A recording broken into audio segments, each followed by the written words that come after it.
Babe, if you keep this up, we'll never make it to our dinner date, Tyrone says as he opens the bedroom door. I had been getting ready for the past 1 hour, but what could I say?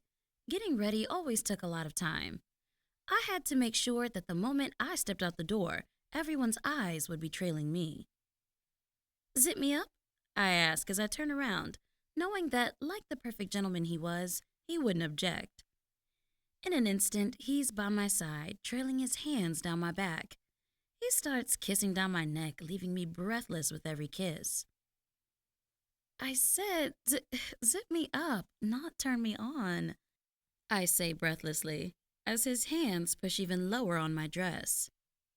In a flash, he turns me around so that I'm now facing him as he takes my lips in for a kiss. I kiss him back with the same energy as his, and in a minute we are both undressing. My dress and the butterfly effect panties are lying on the other side of the room when I wake up after the steamy sex we just had. I go pick it up and fold it properly, putting it back inside my wardrobe. Leaving any good outfit from Freaks Only Please on the floor was definitely not my style. I never shopped anywhere else. Oh, you're awake, Tyrone says as he comes out of the bathroom in all his naked glory. Yeah. Well, it seems like I roughed you up to sleep again, he says proudly as he grabs a towel by my door, places a kiss on my cheek, and makes his way out of my bedroom. Tyrone was everything I wanted in a man for myself. Well, at least everything, but we never made it to a date for the last 4 months we had been dating. Every time we had to go out, he would either seduce me or start being sexy and all, which would in turn lead us to never making it out the door, and that was really starting to bother me. I had this idea of how my perfect guy was supposed to be, and as much as he checked most of those boxes, the fact that we never made it to any date was really not sitting right with me. How hard could it really be to find someone who was perfect and checked all the boxes in for my perfect guy? Morning came and I went to work as usual. I was about to head back home when I remembered I didn't have any groceries left. Grocery shopping was not something I quite enjoyed, and even less carrying them up to my apartment on the 6th floor. I guess this is what I get for choosing an apartment that was so far up. I text Tyrone hoping that this time he'll get the hint and finally take me grocery shopping. We hardly have any groceries left. Babe, just drive up to the store. It's not that far from your place. You know I wanted you to accompany me there. Don't worry, love. Daddy will make it up to you. Flashbacks to the new toy he had just added to my collection that we were yet to try out left a tingly sensation between my legs that I well knew he would handle as amazingly as he always did. Adam and Eve always had me covered when it came to the best and latest toys. The guy was not good at getting hints, but was definitely good with his tongue and his hands. Don't even get me started on his dick. He would do me good all night, and come morning I would still be yearning for more. Disappointed that I'm making a trip to the grocery store, I start the car and make my way there, thinking about the night that was awaiting me. My cart is full after a while, and I can hardly drag it anymore. This is why it is very important to have a man by your side when you go grocery shopping, so that he can help you at a time like this.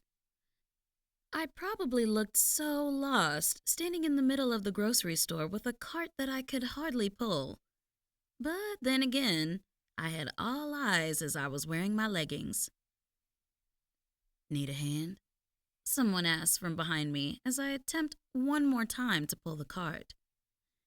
I turn around and I'm met by the most breathtaking man that I have ever met. The fact that he was in gray sweatpants made it worse. I know I say this a lot, which is more like every time I meet a new guy and all, but he was legit breathtaking that I could not help staring at him. This despite the fact that I am extremely shy. My wild side just comes out just a few times. Are you okay? he asks between chuckles as he waves his hand in front of my face. Yeah, I say as I clear my throat. You just caught me by surprise, I guess. He checks me out very blatantly, to say the least, as he nods his head and mutters, "Okay," under his breath. Someone save me already.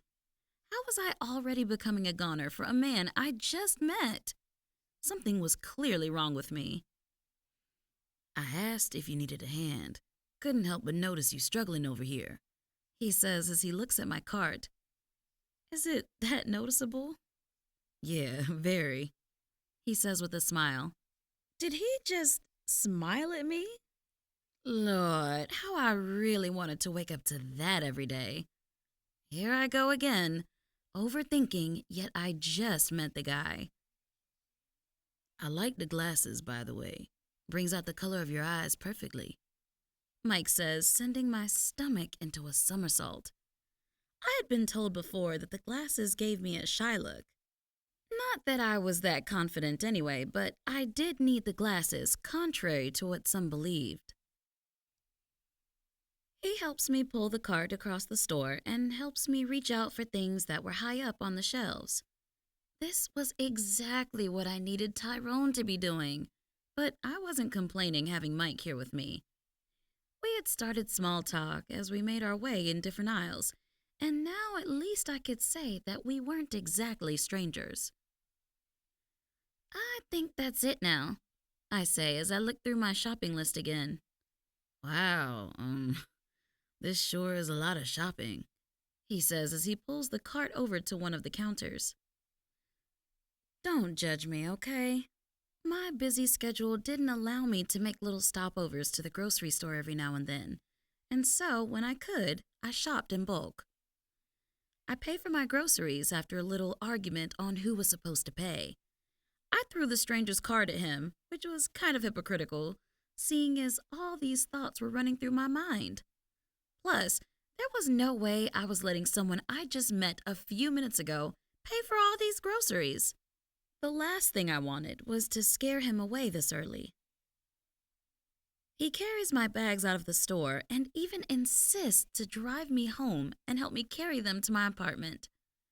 Looks like I was leaving my car here today. He opens up his passenger door for me as soon as he puts all the bags in his trunk, and he gets in the driver's seat ready to drive home.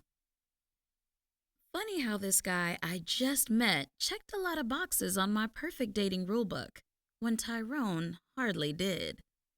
I mean, yes he did, but Mike by far did way more than he was doing.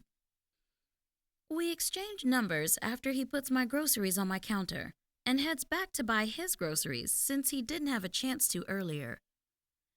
Tyrone comes in just as I'm about to hop in the shower, and the way he licks his lips lets me know that I am in for another treat. He pulls the new toy he bought me from Adam and Eve out of my bedside table and strips out of his work clothes and follows me to the bathroom. Oh yes, right there, baby. Yes, feels so good. I moan as he strokes me down on the shower wall. He switches it up a bit and places the vibrator on my clit as he continues to thrust me, and I almost lost it.